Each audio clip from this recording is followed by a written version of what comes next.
नमस्ते दोस्तों, क्या हाल चाल। तो आप लोग को हम जैसा कि जानकारी में होना चाहिए,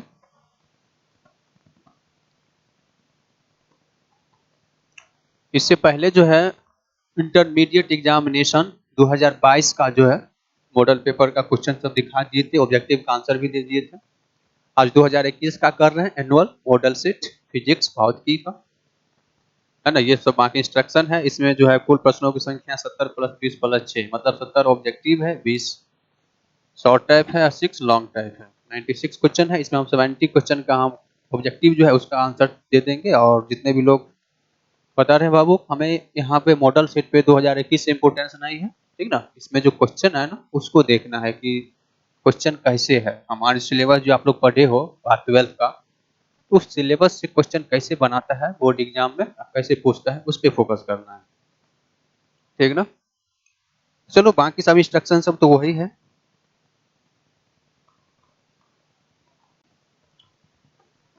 तो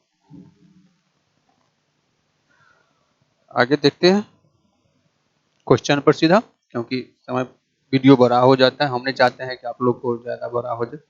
वो इंस्ट्रक्शन सब है जो 22 वाले हम बताए थे। यहाँ से क्वेश्चन नंबर 1 है।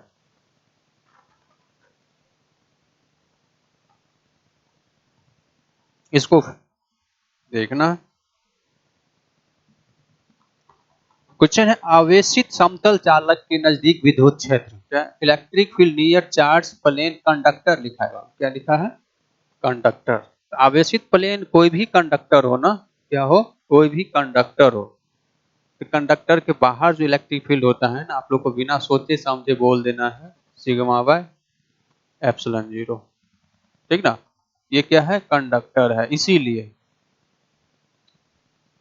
अगर यहीं पर क्या रहता है, ये प्लेट इंसुलेटर होता, मतलब कुछ कुछ चालक होता। क्या है? आवेशित समतल चालक है ना, इसीलिए अगर कुछ चालक जैसे इंसुलेटर लिखा है, यहाँ पे इसके कारण जो विद्युत क्षेत्र होती है वो होती है सिग्मा बाय 2 एप्सिलॉन जीरो। बहुत स्टूडेंट के दिमाग में यही सेट रहता है और ये ऑप्शन मार देता है एक चीज के कारण, बस यहाँ एक कंडक्टर नहीं देखने के कारण, ठीक ना, यहाँ एक चालक नहीं, इस पे फोकस नहीं करने के कारण आंसर ए और बी में कंफ्यूज हो जाता है। हमारे हिसाब से यहाँ, हमारे हिसाब से क्या कंडक्टर है, तो इसका आंसर ए ही होगा। इसका आंसर क्या होगा? ए। समझ में आ गया होगा ये क्वेश्चन। अगला क्वेश्चन देख लेते हैं। ये है विद्युत क्षेत्र ई और विद्युत विभव V के बीच निम्नलिखित में से कौन संबंध सही है? Which of the following relation between electric field E and electric potential V is correct? जैसे कि हम लोग जानते हैं E इक्वल टू क्या होता है? Minus D V by D R. Equal to minus D V by D R, equal to minus D by. चलो नेक्स्ट क्वेश्चन देख लेते हैं। क्वेश्चन यह है 9 किलोमीटर त्रिज्या वाले गोलीय चालक की विद्युतीय धारिता होती है electrical capacity of sphere spherical conductor of radius 9 metre. देखो कैपेसिटर बड़ा का जो जानते हैं कंडक्टर का, है ना, कोई चालक है जिसका त्रिज्या आर है, जिसका कैपेसिटी बराबर सूत्र होता है 4 पाई एप्सिलॉन जीरो आर, है ना। तो वन, वो इसको क्या लिख सकते हैं, 1/k × r। यहाँ से क्या आएगा, 9 का वैल्यू, रेडियस कितना है 9 किलोमीटर, तो 9 × 10⁻³ है ना। और k का कितना होता है 9 × 10⁻৯, तो 9 से 9 कैंसिल हो गया, क्या आ गया 10⁻³ और -9, क्या होगा 10⁻⁻6 फराड। और 10⁻⁻6 को क्या कहते हैं, माइक्रो। क्या आंसर आ गया, micro farad.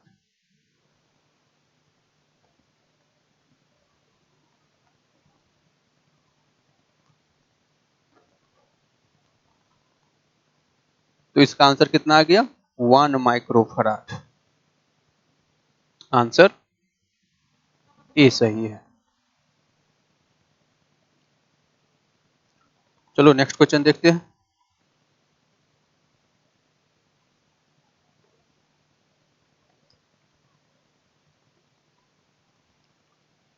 Fourth number question है समांतर पट्टिका संधारित्र का संधारित्र का धारिता होता है। Capacitance of plate capacity. देखो बाबू, अगर कोई पैरेलल प्लेट कैपेसिटर है ना, बीच का दूरी क्या है d, प्लेट के बीच का दूरी, इसका एरिया कितनी है a, इसका कैपेसिटेंस होता है a एप्सिलॉन 0/d। ठीक ना। जब इसी कैपेसिटर में कोई पैरावैद्युत डाइलेक्ट्रिक डाल दिया जाता है फुल्ली रूप से, जिसका रिलेटिव परमिटिविटी एप्सिलॉन r या डाइलेक्ट्रिक कांस्टेंट क्या है k, इस समय इसका कैपेसिटेंस हो जाता है k a एप्सिलॉन 0/d। ठीक ना। यहाँ k और एप्सिलॉन दोनों सेम ही चीज है, इसलिए epsilon r a epsilon 0/d, ये इसका क्या आ जाएगा, धारिता आ जाएगी, कैपेसिटेंस आ जाता है। ठीक ना। हाँ, तो इसमें तो ये वाला आंसर एक भी नहीं दिया है, तो मतलब जो भी दिया है डायलेक्ट्रिक के साथ वाला दिया है, तो epsilon 0 epsilon r into a by d, answer A हो रहा है। ए आंसर कौन आ रहा है, ए है ना, A epsilon 0 into epsilon r by d। 5 number question, 70 question है इसमें है। क्वेश्चन है गैल्वेनोमीटर का प्रतिरोध G और वोल्ट मीटर का प्रतिरोध V के बीच निम्नलिखित में कौन संबंध है। देखो बाबू, जैसे ये कोई गैल्वेनोमीटर है ना, ये जब गैल्वेनोमीटर के सीरीज में, श्रेणी में एक जब हाई रेजिस्टेंस जोड़ दिया जाता है, बहुत ज्यादा वाला वोल्टेज, इसको क्या कहते हैं, वोल्ट मीटर कहते हैं। क्या कहते हैं, वोल्ट मीटर। इसका रेजिस्टेंस अगर हम V लेंगे तो V बराबर क्या होगा, G प्लस R। क्या होगा, वोल्ट मीटर का प्रतिरोध, ये प्रतिरोध दिखा रहे हैं यहाँ पे, प्रतिरोध क्या होगा, लिखा है ना प्रतिरोध भी, तो V आप देखो G बड़ा होगा कि V बड़ा होगा, है ना, तो यहाँ सिंपल लिख सकते हैं V ग्रेटर देन क्या हो जाएगा, G। कहता है which of the following between G the resistance of galvanometer and V resistance of is correct, V greater than G, V greater than G, answer A. इस तरह अगला क्वेश्चन देखते हैं, 6 number question, wheat stone bridge का व्यवहारिक ढांचा निम्नलिखित में कौन है। Which of the following is the applied form of wheat stone bridge. Wheat stone bridge का व्यवहारिक ढांचा निम्नलिखित में कौन है।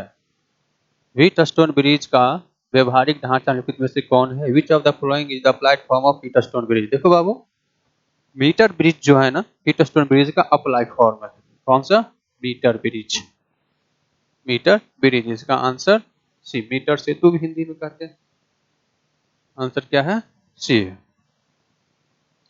चलो अगला क्वेश्चन देखते हैं, कहता है एक तार का विशिष्ट प्रतिरोध निर्भर करता है, the specific resistance of wire depends upon. देखो बाबू, आप लोग पूछोगे कि स्पेसिफिक विशिष्ट प्रतिरोध रो बराबर क्या होता है, RA/L। आप लोग बोलोगे कि विशिष्ट इस पे डिपेंड करता है, इस पे डिपेंड करता है, लेकिन नहीं, ये गलत है। जैसे हम लोग क्या जानते हैं, I बराबर NEA/VD, और VD बराबर क्या जानते हैं, E/τ/m। यहाँ से सब मान दिया जाता है, I इक्वल टू NEA और VD बराबर क्या आ जाता है,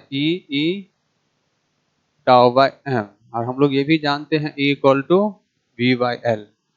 यहाँ से देखो तो I इक्वल टू आ जाता है NEA, है ना, E/τ/m इंटू V/L।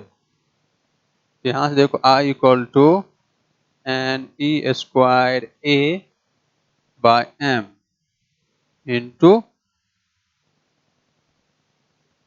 इसमें से A को हटा देते हैं, A को बाहर लिख देते हैं, A/L इंटू V। ठीक ना। यहाँ से देखो तो V इक्वल टू लिखेंगे उल्टा करके m/NE², टाउ, ये क्या था, टाउ छूट गया था ये, इंटू L/A इंटू आर, है ना, यही होता है रो। यही क्या होता है? रो। रो L/A, इसको आर कहते हैं। आर बराबर, देखो अब ये जो पूरा मान है ना, गौर से देखना,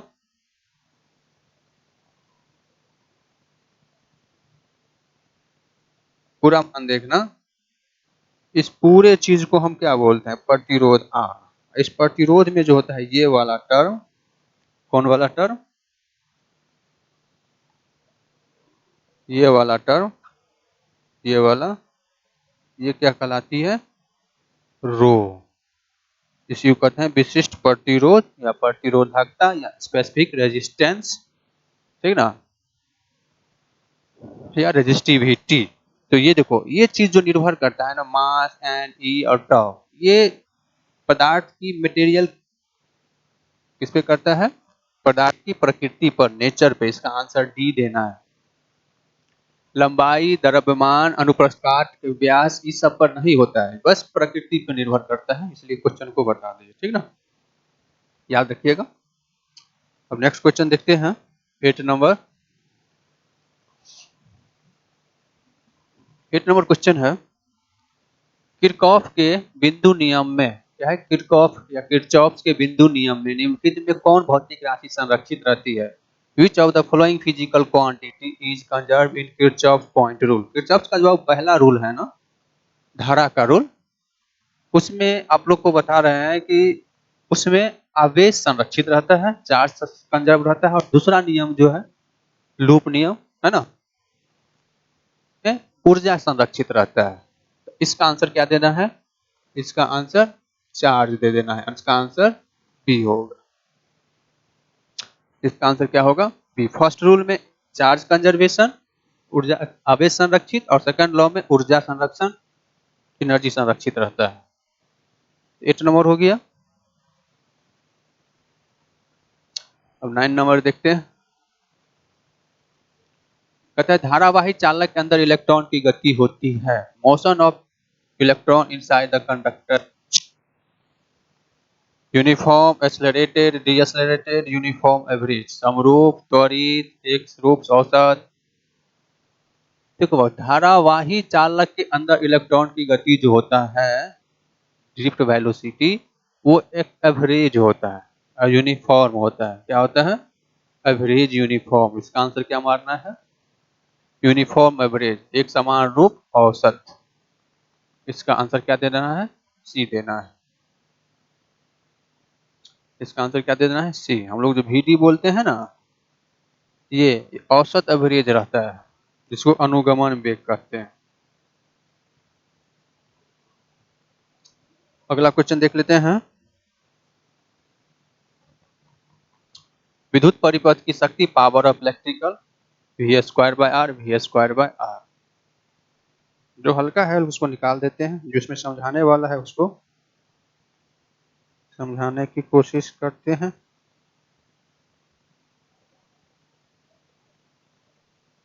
ये देखो, चुंबकीय क्षेत्र में गतिशील आवेश पर बल के लिए निम्नलिखित में कौन सही है? Which of the following is correct for the force on moving charge in magnetic field? हम जानते हैं F equal to Q into V×V, जिसे हम मैग्नेटिक फोर्स कहते हैं, है ना। मैग्नेटिक फील्ड द्वारा मूविंग चार्ज पर लगाया गया बल यही होता है। इसका आंसर क्या है? बी है। इसका आंसर बी है, इसको हम मैग्नेटिक फोर्स कहते हैं। नेक्स्ट क्वेश्चन देख लो।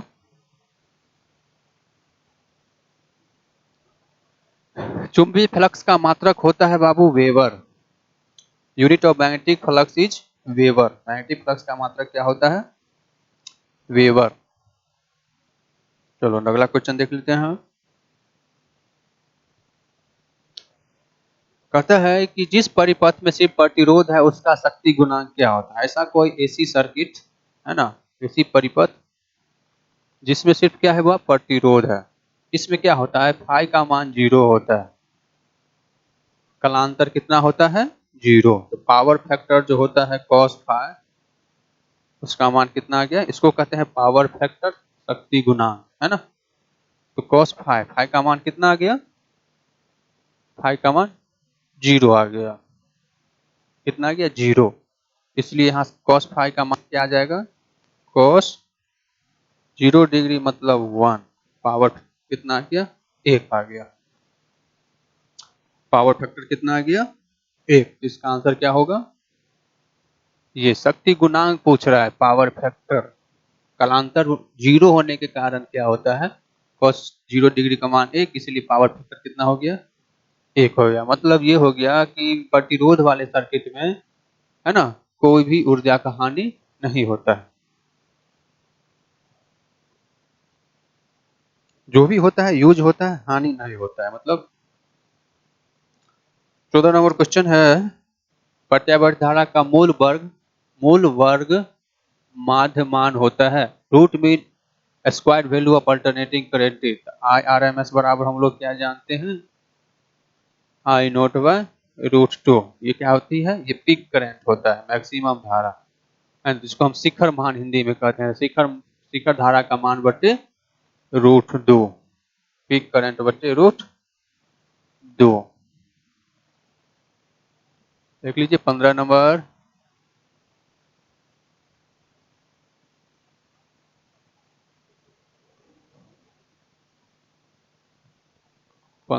ये देखना क्वेश्चन, यहाँ भी हिंदी में पढ़ लेना, ऑप्शन एक साथ नहीं आ रहा है। चलो ऑप्शन सेम है। एक चुंबक की चुंबकीय लंबाई Lm और ज्यामितीय लंबाई Lg के बीच निम्नलिखित में से कौन सही है? Which of the following is the correct relation between geometrical length and magnetic length? देखो आप, मैग्नेटिक लेंथ जो होती है ना, वो ज्योमेट्रिकल लेंथ से क्या होता है? छोटा होता है। क्यों छोटा होता है? कि कोई मैग्नेट होता है ना, तो मैग्नेट की वास्तविक लंबाई को हम क्या कहते हैं? Magnetic length. इसके दोनों ध्रुव के बीच के, पोल के बीच के लेंथ को क्या कहते हैं? इसको हम मैग्नेटिक लेंथ कहते हैं, चुंबकीय लंबाई और ज्यामितीय लंबाई।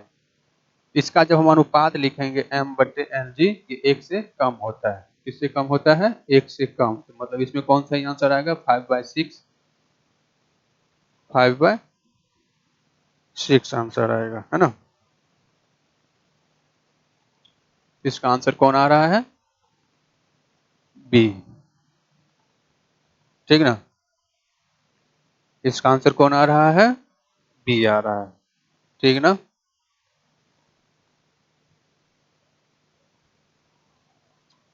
नेक्स्ट क्वेश्चन देख लीजिए 16 नंबर।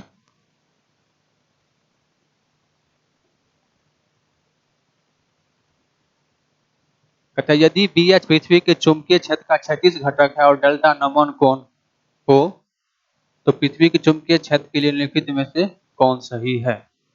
Horizontal component. देखो आप,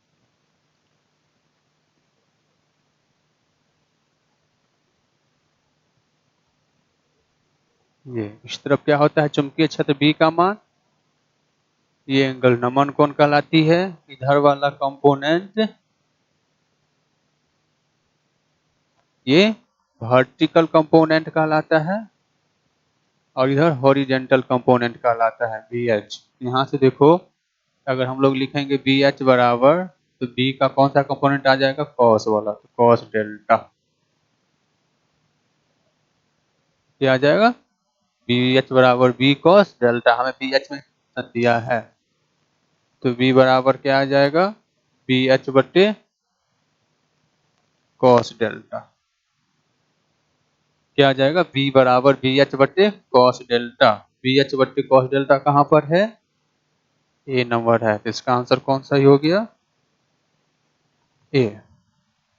ये रिलेशन है, ठीक ना।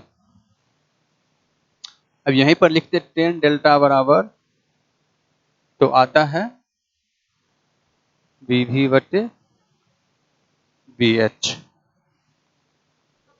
ठीक ना। चलो अगला क्वेश्चन देख लेते हैं।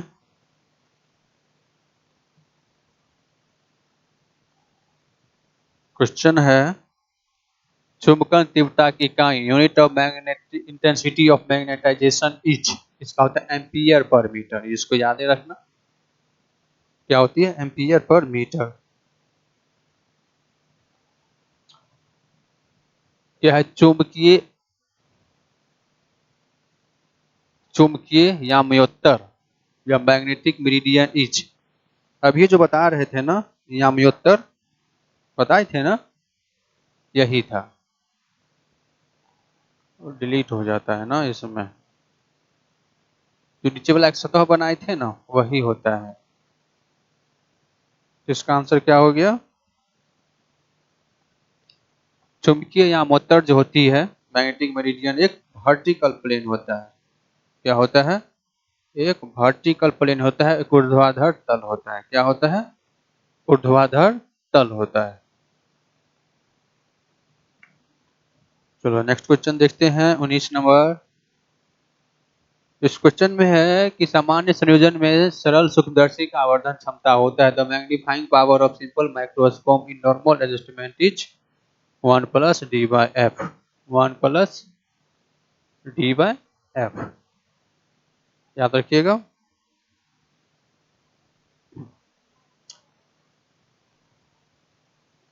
बीस नंबर क्वेश्चन पर ध्यान दीजिएगा। कहता है समान आंख लेंस का फोकस दूरी लगभग होती है। समान आंख लेंस की फोकस दूरी लगभग होता है। देखो अब आंख में जो लेंस है ना इसका फोकस जो है फिक्स नहीं है। आंख के लेंस का जो है फोकस दूरी वो फिक्स नहीं रहता है। जैसे हमारे पास लेंस होता है ना, बनाते हैं कोई लेंस बनाते हैं तो उसका फोकल लेंथ क्या कर देते हैं? फिक्स।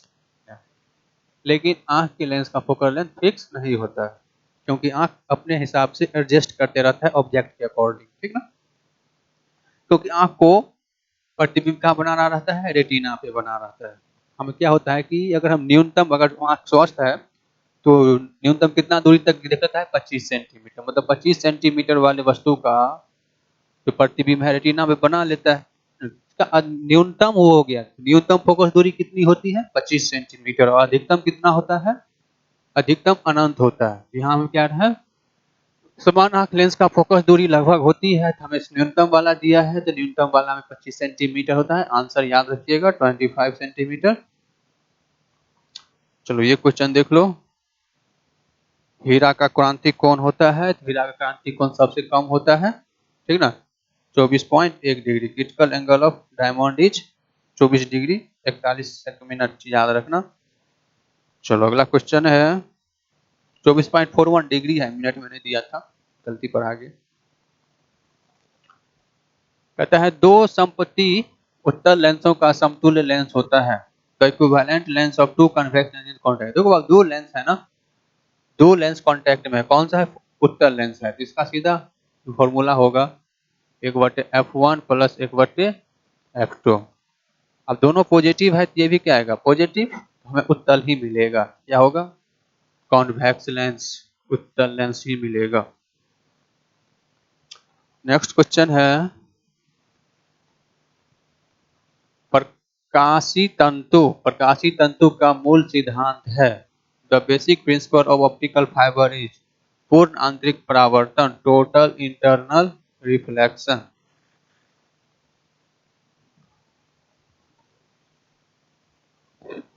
अगला क्वेश्चन है। सामान्य आंख के लिए स्पष्ट दृष्टि की न्यूनतम दूरी होती है। The least distance for clear vision for normal eyes 25 centimetre. इसमें तो कोई शक नहीं है, बच्चे से आप लोग रट्टे होइएगा। कहता है इंद्रधनुष के निर्माण के लिए निम्नलिखित में प्रकाश की कौन सी घटना सही है? Which of the following phenomena of light incorrect for the formation of rainbow? देखो अपवर्तन है, इसका कारण कौन है? Scattering, diffraction.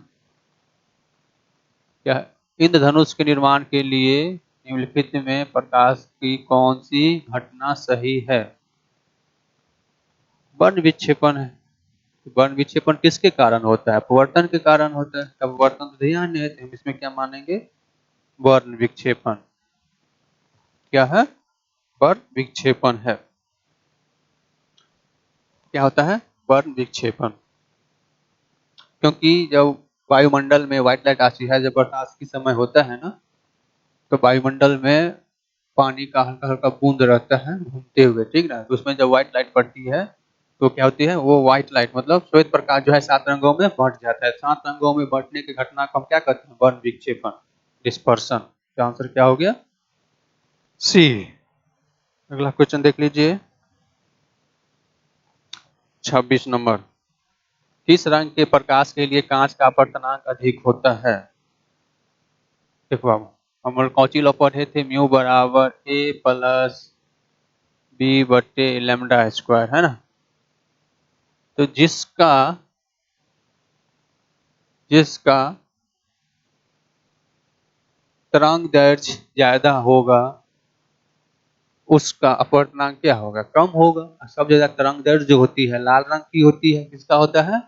लाल रंग का। तो लाल रंग का तरंग दैर्ध्य सबसे ज्यादा होता है तो उसका अपवर्तनांक भी क्या होगा? कम होगा, है ना। अपवर्तनांक क्या होगा? कम होगा। और बैगनी का क्या होता है? तरंग दैर्ध्य सबसे छोटा होता है तो उसके लिए अपवर्तनांक क्या होगा? सबसे ज्यादा होगा। तो इसका आंसर क्या होगा? बैगनी। अधिक पूछ रहा है ना, तो इसका आंसर क्या होगा? Violet. The refractive index of glass is more for which colour of light, है ना। किस लिए हो जाएगा? वायलेट के लिए हो जाएगा। अगला क्वेश्चन है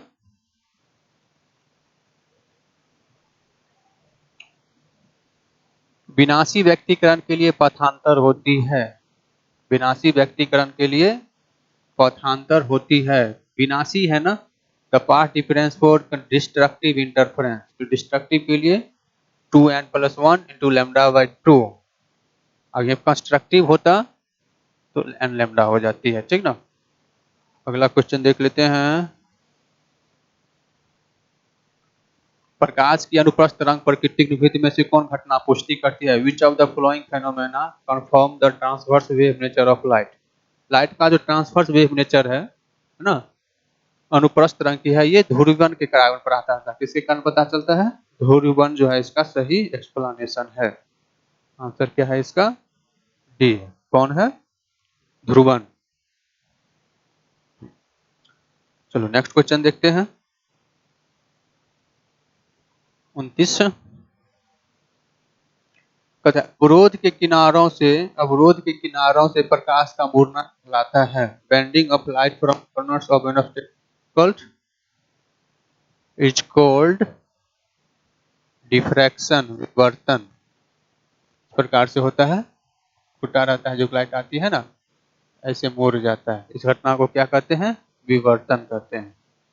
और किसी कण से टकरा के मुड़ने की प्रक्रिया को हम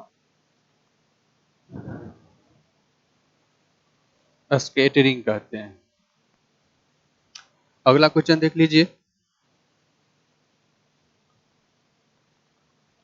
चांदी का कार्यफलन होता है। चांदी का कार्यफलन देखो अब सिल्वर का जो कार्यफलन होता है, इसका सिल्वर का, वो होता है 4.6 इलेक्ट्रॉन वोल्ट। आपको इसके नजदीक ये दिया है तो डी मारना है, ठीक ना। इसका आंसर क्या मारना है? डी। 31 नंबर क्वेश्चन देखते हैं। कहते हैं प्लांक नियतांक का मान होता है, एच का मान क्या होता है? 6.63। वही हुआ गुने 10⁻⁻34 जूल सेकेंड। आंसर क्या लेंगे? 6 to 6 भी लेते हैं। इसका आंसर सी देना है। उसके बाद है हमारा अगला क्वेश्चन, फोटोन का गति द्रव्यमान होता है। Dynamic mass of photon. देखो बाबू, डायनामिक मास इसे हम लोग क्या जानते हैं? ई बराबर है ना, ये ऊर्जा हो गया। अब क्या आ गया? ई बटे सी स्क्वायर। फोटोन की होती है एच न्यू। क्या होता है? H new. इसको ये भी बोलते हैं एच सी बाय लैम्डा। यहाँ से क्या आ गया? H C by lambda into C square. एक सी से सी मर जाता है तो क्या जाता है? एच बाय सी लैम्डा। ये क्या हो गया? मोशनल मास हो गया, डायनामिक मास हो गया किसका? फोटोन का। एच बाय सी लैम्डा। एच बाय सी लैम्डा। इसका आंसर कौन गया? बी। 33 नंबर क्वेश्चन देख लो। निम्नलिखित में कौन श्रेणी पराबैंगनी में आती है? Which of the following series in ultraviolet region, है ना। अल्ट्रा मीडियम में पहला सीरीज आता है लाइमन सीरीज। याद रखना बाबू, पहला जो होता है लाइमन, लाइमन सीरीज जो होता है वो किस में आता है? अल्ट्रावायलेट में। बार्मर जो होता है विजिबल में होता है, ठीक ना। पास्टन जो होता है वो नियर इंफ्रारेड। पिस्टन के बाद जो भी होता है इंफ्रारेड, ठीक ना। तो जब भी अल्ट्रावायलेट पारा बैगनी पूछे तो लाइमन सीरीज, विजिबल पूछे तिरछक में पूछे तब बाल्मर, ठीक ना। और यही दोनों पूछबे करता है। नेक्स्ट क्वेश्चन है 34। क्वेश्चन, रेडियो एक्टिव के लिए निम्नलिखित में कौन उपयुक्त नहीं है? Which of the following is not applicable for radio activity? Radio activity में बाबू ये नाभिक पर घटना है, न्यूक्लियर फिनोमेना है, सही है। प्राकृतिक घटना, ये भी प्राकृतिक घटना बिल्कुल सही फिनोमेना है। स्पॉन्टेनियस फिनोमेना है, लगातार स्वतः स्फुटता घटना है, ये भी सही है। लेकिन एटॉमिक फिनोमेना नहीं है, ये एटॉम में नहीं होता, ये नाभिक में होता है। ये चीज क्या है? गलत है। इसलिए इस क्वेश्चन का आंसर क्या होगा? सही सी हो जाएगा। नेक्स्ट क्वेश्चन देख लो। तेजी से चलने वाला इलेक्ट्रॉन होता है बीटा किरण। Fast moving electrons are beta ray. Next question देख लो। अल्फा कण होता है, अल्फा कण क्या होता है? हीलियम नाभिक। Alpha particle helium nucleus. क्या होता है? हीलियम के न्यूक्लियस ऑर्बिट में से दो प्रोटॉन दो न्यूट्रॉन, इसमें से जब इलेक्ट्रॉन हटा दिया जाता है क्या बचाता है? दो प्रोटॉन और दो न्यूट्रॉन, जिसे हम क्या लिखते हैं? Helium plus plus. इसी को हम क्या कहते हैं? अल्फा कण कहते हैं। इसी को हम अल्फा कण कहते हैं। अगर आप लोग से पूछ दिया जाए अल्फा कण क्या है, तो हीलियम का न्यूक्लियस, हीलियम का नाभिक है। अगला क्वेश्चन देख लो।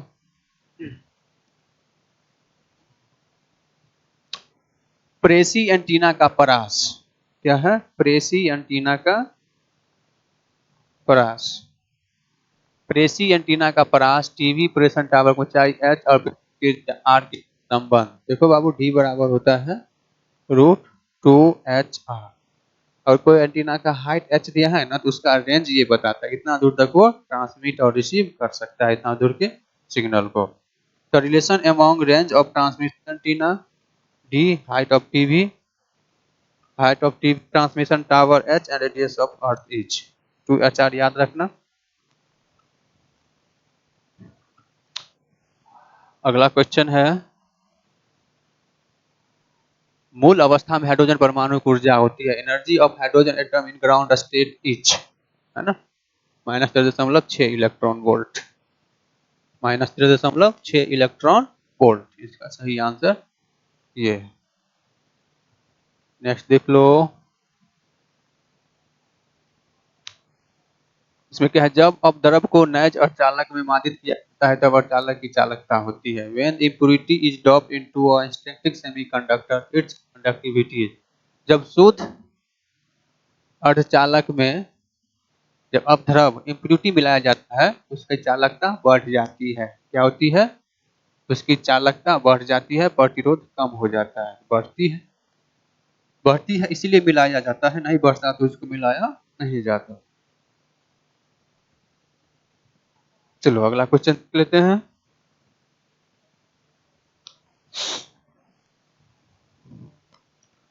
नॉर गेट का बुलियन व्यंजक है। नॉर गेट का बुलियन व्यंजक क्या होता है? ए प्लस बी का ऊपर full not, A plus B का bar. Boolean expression for NOR gate is. समझ में आ गया? अगला क्वेश्चन देख लो 41। अर्धतरंगी दृष्टिकरण में अर्धतरंगी दृष्टिकरण में 50 हर्ट्ज के निवेश आवृत्ति के लिए निम्नलिखित में से कौन सही आवृत्ति है? याद रखना। Which of the following is the correct output frequency for the input frequency of 50 Hz in half wave rectifier? याद रखना अब हाफ वेव रेक्टिफायर में क्या होता है, हाफ वेव रेक्टिफायर में इनपुट फ्रीक्वेंसी बराबर आउटपुट फ्रीक्वेंसी होता है, ठीक ना। हाफ में। और फुल वेव में क्या होता है, और तरंगी फुल में क्या होता है, इनपुट का जो आवृत्ति होती है ना, उसका दुगुना आउटपुट का होता है।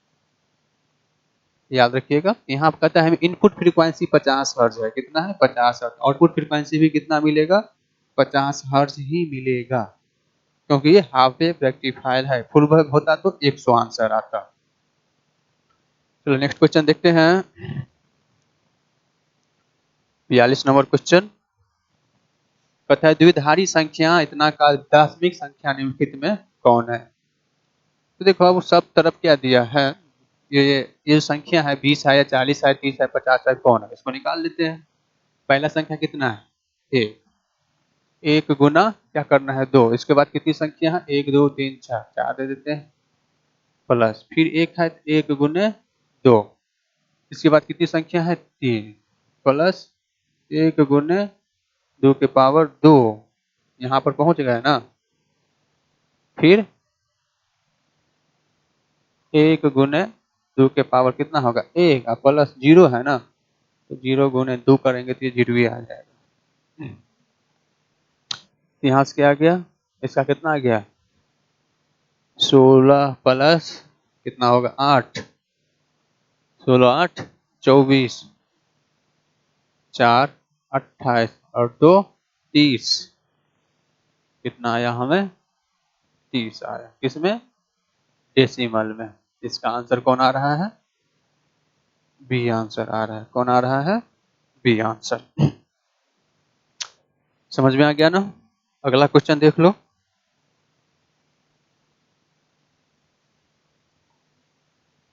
इलेक्ट्रॉन पर आवेश होता है 1.6 गुणे 10 के power minus 19 coulomb, T charge on electron etch. 44 number देख लो, एप्सिलॉन 0 का मान क्या होता है 8.85 इंटू 10 टू दी पावर -12 वाला खोजना है, आंसर सी। नेक्स्ट क्वेश्चन देख लो, देखो इस क्वेश्चन में गलती क्या किया है, सेंटीमीटर लिख दिया है, कूलाम मीटर होता है बाबू। कूलाम का जो मात्रक होता है ना वो बड़का एम होता है, एक डिवाई बराबर जो होता है, एक डीवे बराबर या डिवाई बराबर 3 गुने 10 के पावर -30 कूलाम मीटर होता है। ये इसका आंसर कौन दे देंगे हम लोग, इसका आंसर ये देंगे सी। अगला क्वेश्चन है,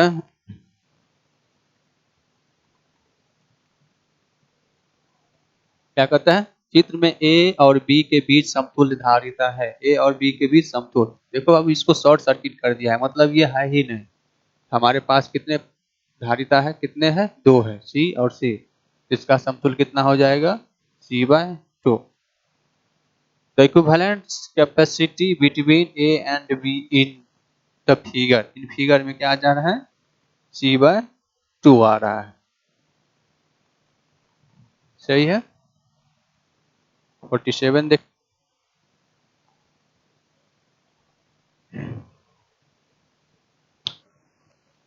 निम्नलिखित में कौन संबंध सही है, which of the following relation is correct. 1 ampere है, उसके बाद सब मिली दिया है, देखो अब 1 एम्पियर बराबर हम लिख सकते हैं 1 गुने 10 के पावर 3 गुने 10 के पावर -3 एम्पियर। इसको हम क्या लिख सकते हैं 10 के पावर 3, इसको हम मिली लिख देंगे एम्पियर। ये गणित था, कुछ नहीं। 1 एम्पियर बराबर 10 के पावर 3 मिली एम्पियर।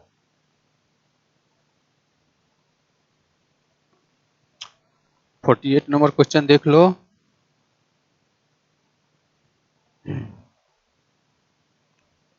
क्या क्वेश्चन, निम्नलिखित में कौन संबंध सही है, which of the following is relation is correct. Current density, मतलब क्या है करंट डेंसिटी, धारा घनत्व, घातांक जे लिखते हैं और जे बराबर क्या होता है I/A।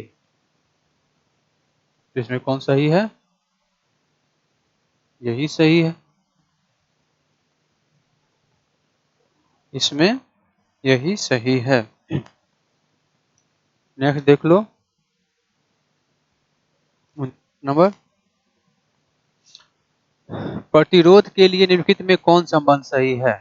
प्रतिरोध के लिए निम्नलिखित में कौन संबंध सही है? एक क्वेश्चन में बताए थे R = ρL/A। यहाँ पर रो बराबर क्या था Ne² τ/m।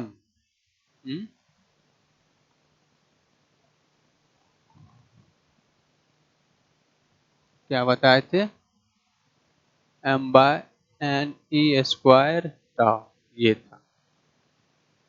तो हमें प्रतिरोध के लिए तो R = ρL/A 10वां में पढ़े थे। विच of the following relation is correct for resistance? ये सही हो गया। नेक्स्ट देख लीजिए, चित्र में I का मान होगा the value of I in figure. देखो इस फिगर में देखो किरचॉफ का जंक्शन रूल लगा देंगे, है ना। इधर से धारा आ रही है कितना एम्पियर? 20 एम्पियर। इधर से धारा आ रही है 10 एम्पियर। इधर कितना आ रही है? 10 एम्पियर। इधर कितना जाएगी? सब इधर आ रहे, इधरे जाएगी, ये भी इधरे जाएगी और ये भी इधरे जाएगी। सही है ना। तो यहाँ से हमें कितना धारा मिलेगा? 20 10 30 10 40 एम्पियर। कितना? 40 एम्पियर। किरचॉफ का प्रथम रूल लगाए हैं, प्रथम रूल लगाए हैं। चलो, विभव मापी में निम्नलिखित कौन मापा जाता है? विभव मापी में विच of the following measure by potentiometer? Potentiometer में हम बाबू ईएमएफ सेल का ईएमएफ मापते हैं। क्या मापते हैं? दो सेल का ईएमएफ मापते हैं और आंतरिक प्रतिरोध भी मापते हैं, ठीक ना। शायद सही है, इसका ये नाम है विभव मापी। इसका आंसर सी देना है। नेक्स्ट क्वेश्चन है, 1 किलोवाट के बराबर होता है। 1 किलोवाट के बराबर पिछला असाइनमेंट में भी किए थे, मतलब मॉडल पेपर में 3.6 joule. 1 kilowatt is equal to ये होता है।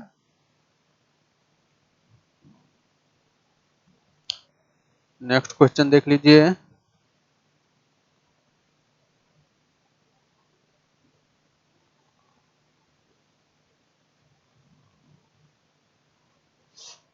क्या है? 1 टेस्ला होता है। 1 टेस्ला इज 1 टेस्ला बराबर याद रखना 1 वेबर प्रति मीटर स्क्वायर। 1 वेबर प्रति मीटर स्क्वायर ये होता है। नेक्स्ट देख लो, चुंबकीय फ्लक्स फाई होता है। फाई बराबर क्या होता है? B.A। ये कौन होता है? चुंबकीय होता है। यहाँ पे इलेक्ट्रिक होता, क्या लिखते? E.A। हम चुंबकीय पूछ रहा है ना, चुंबकीय में ये होता है। इसका आंसर ये हो गया मैग्नेटिक फ्लक्स। इसी तरह अब अगला क्वेश्चन देख लो, 55। विद्युत चुंबकीय तरंग का वेग होता है। विद्युत चुंबकीय तरंग का जो वेग होता है किसी फ्री स्पेस में μ0 ε0। यह किसी माध्यम में बोलता है तो माध्यम का ε0 μ0 देते हैं। इसका आंसर बी। नेक्स्ट देख लीजिए, फोटोन का ऊर्जा होता है E = h न्यू। जहाँ आवृत्ति है new, energy of photon is Planck's constant गुने आवृत्ति। ये न्यू है, फ्रीक्वेंसी है, ठीक ना, आवृत्ति है। अगला देख लो, 1 इलेक्ट्रॉन के बराबर होता है, 1 इलेक्ट्रॉन वोल्ट के बराबर होता है 1.6 × 10⁻⁻19 जूल। 48 नंबर देख लो,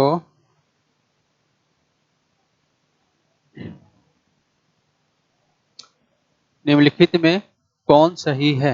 निम्नलिखित में कौन सही है? 7 है, सब तरफ 7 है, 7 का निकाल लो।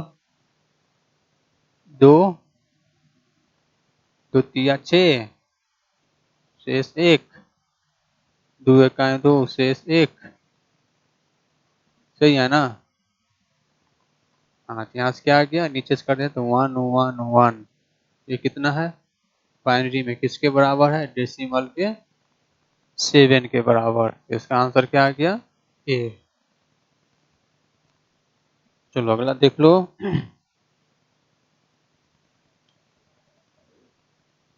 कहता है द्विधारी के लिए निम्नलिखित में से कौन सही नहीं है? 0 + 0 1, 0 1 + 0 1, 0 + 1 1 और 1 + 1 क्या होता है? 1 + 1 जो होता है 1 0 होता है। क्योंकि 2 जो होता है ना बाइनरी में, उसको डेसिमल में, 2 जो होता है डेसिमल में, उसे बाइनरी में क्या लिखते हैं? 1 0। तो ये क्या है? गलत है। इसका आंसर सही ये है। कहाँ भाग गया?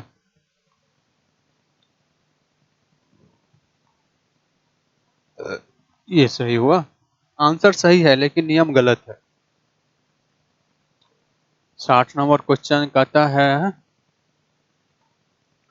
किसी ऊंचाई ट्रांसफर में यदि प्राइमरी और सेकेंडरी कुंडली में क्रमशः N1 और N2 लपेटे हैं, in the step of transformer if number of turns is primary coil and secondary coil are N1 N2 respect. Step of है ऊंचाई है ना, ऊंचाई है मतलब हाई वोल्टेज में करता है तो सेकेंडरी का कॉइल की संख्या क्या होता है? ज्यादा होता है। किससे? प्राइमरी से, है ना? जिधर संख्या ज्यादा होगा उधर वोल्टेज ज्यादा होगा। इसका आंसर क्या होगा? बी। नेक्स्ट देख लो। हाइड्रोजन वर्ण क्रम की कौन सी श्रेणी दृश्य भाग में पड़ती है? तो दूसरा लाइमन के बाद कौन आता है? Balmer. Which series of hydrogen spectrum lie in visible region? तो दूसरा लाइमन के बाद क्या होता है? बामर। Balmer series. चलो अगला देख लेते हैं। 62 नंबर। उत्तर लेंस की फोकस दूरी 1 मीटर है, इसकी शक्ति फोकस बराबर क्या होता है? शक्ति बराबर 1/f डायोप्टर, 1/1 1 डायोप्टर। इसका आंसर क्या आ जाएगा? सी। नेक्स्ट क्वेश्चन देख लेते हैं। 63। संयुक्त सूक्ष्मदर्शी के लिए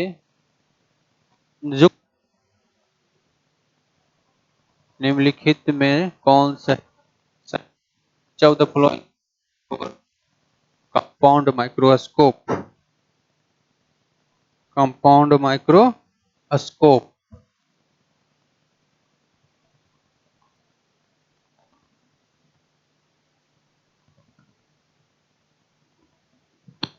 क्वेश्चन का आंसर क्या होगा बाबू? संयुक्त सूक्ष्मदर्शी के लिए, संयुक्त सूक्ष्मदर्शी में क्या होता है? 2 गो लेंस होता है ना? दोनों कौन सा रहता है? दोनों उत्तल लेंस रहता है। जो वस्तु की तरफ होता है उसको हम क्या कहते हैं? ऑब्जेक्टिव। जो आंख के पास आता है उसको क्या कहते हैं इंग्लिश में? आईपीस। हिंदी में इसको नेत्रिका कहते हैं, इसको दृश्यक कहते हैं। क्या कहते हैं? दृश्यक। याद रखना संयुक्त सूक्ष्मदर्शी में जो दृश्यक का जो फोकल लेंथ होती है वो नेत्रिका से ज्यादा रहता है। दृश्यक का जो फोकस दूरी होती है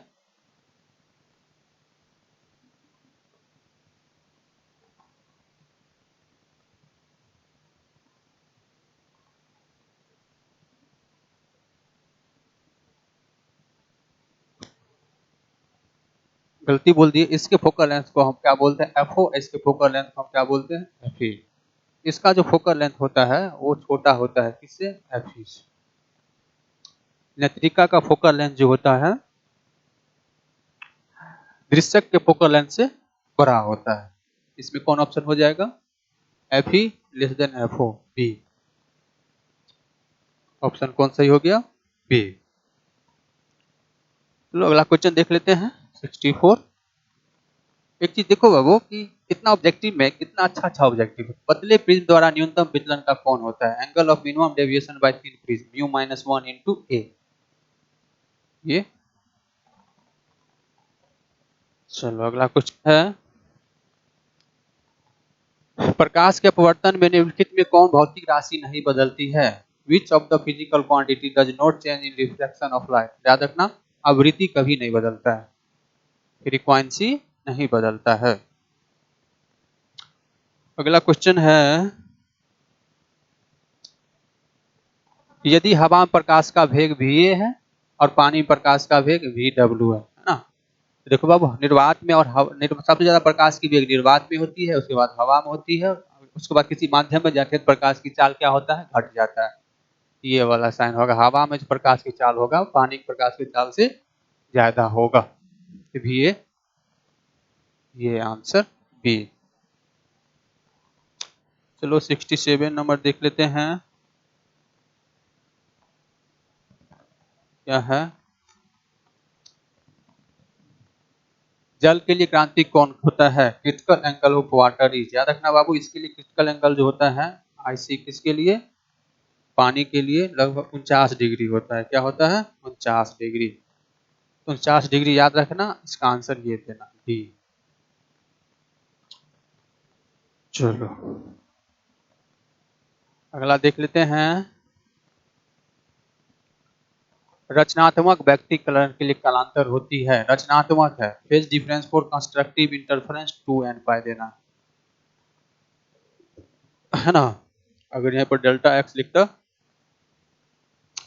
तो एन लेमडा देना होता है। क्या देना होता है? N lambda. इसका आंसर सी देना बाबू, ये नहीं, एन पाई। हम लोग क्या जानते हैं? फेज डिफरेंस बराबर 2 pi by lambda into path difference. तो रचनात्मक के लिए क्या हो जाता है? 2n पाई बराबर 2 pi by lambda into delta X, है ना। 2 से 2 कट गया, पाई से पाई कट गया, डेल्टा एक्स बराबर क्या होता है? N lambda. हाँ, तो इसका आंसर जो आ रहा है, आंसर ए आ रहा है, 2n pi even multiple. A answer, इसका आंसर क्या देना है? ए आंसर देना है।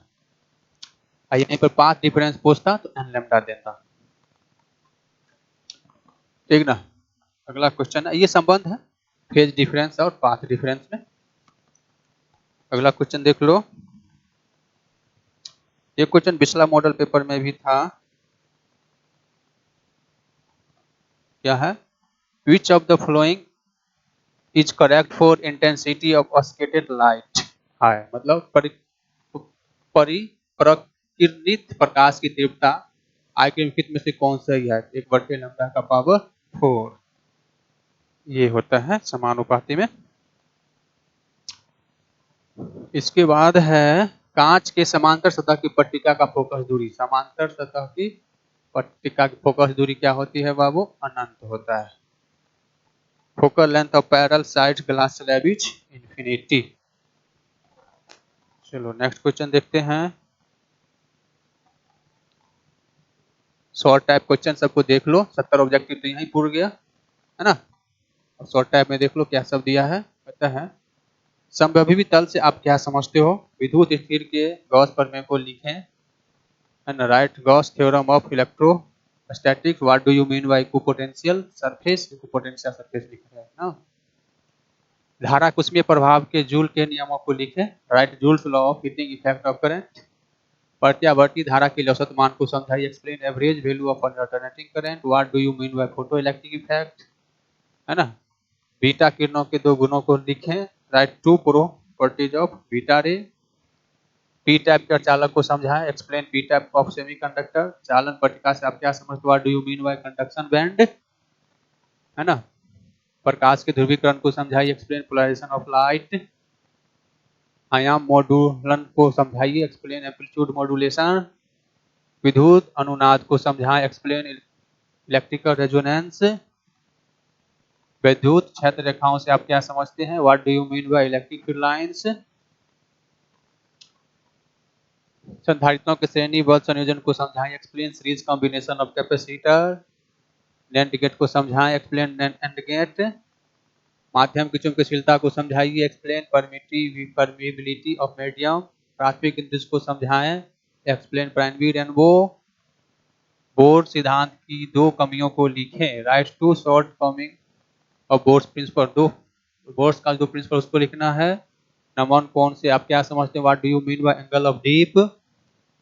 निकट दृष्टि दोष से क्या समझते हैं, what do you mean bye short sightedness. Facts से आप क्या समझते हैं, what do you mean bye facts. अब लॉन्ग में देख लो क्या सा क्वेश्चन है। समांतर पट्टिका धारिता के लिए व्यंजन प्राप्त करें। Find out the expression of capacitance of parallel plate capacitor. एक चल कुंडली गैल्वेनोमीटर की बनावट और क्रिया का वर्णन करें। Explain the construction and working of moving coil galvanometer. मानव दृष्टि दोष को समझाएं एवं उनके निवारण के उपाय बताएं। Explain the effect of vision of human eye and their remedies. विचलन रहित वर्ण विक्षेपण के लिए आवश्यक शर्तों को ज्ञात करें। Find out the necessary condition for dispersion without deviation. प्रति चुंबकीय पदार्थ, अनुचुंबकीय पदार्थ और लोह चुंबकीय पदार्थ को समझाएं। Explain diamagnetic substance, paramagnetic substance and ferromagnetic substance. और द्वारक और एंड द्वारक और नॉट द्वारक को समझाइए। Explain OR gate, AND gate and NOT gate. इस तरह की क्वेश्चन है, ठीक ना, इस तरह का क्वेश्चन है। देख लिए मॉडल सेट 2021 का कैसा क्वेश्चन है। तो आप लोग से आप मिलते हैं 2020 का मॉडल पेपर लेके आएंगे। इसके बाद 19 का आएंगे, 18 का लाएंगे, 17 का लाएंगे, 16 का लाएंगे। जितना मॉडल पेपर मेरे पास अवेलेबल होगा सबका हम आप लोग को सामने दिखाएंगे। तो चलिए thank you, all the best. आप लोग को अच्छा लगा तो उसको शेयर कीजिए, लाइक कीजिए, सब्सक्राइब कीजिए चैनल को। बहुत बहुत धन्यवाद। जय हिंद, जय भारत।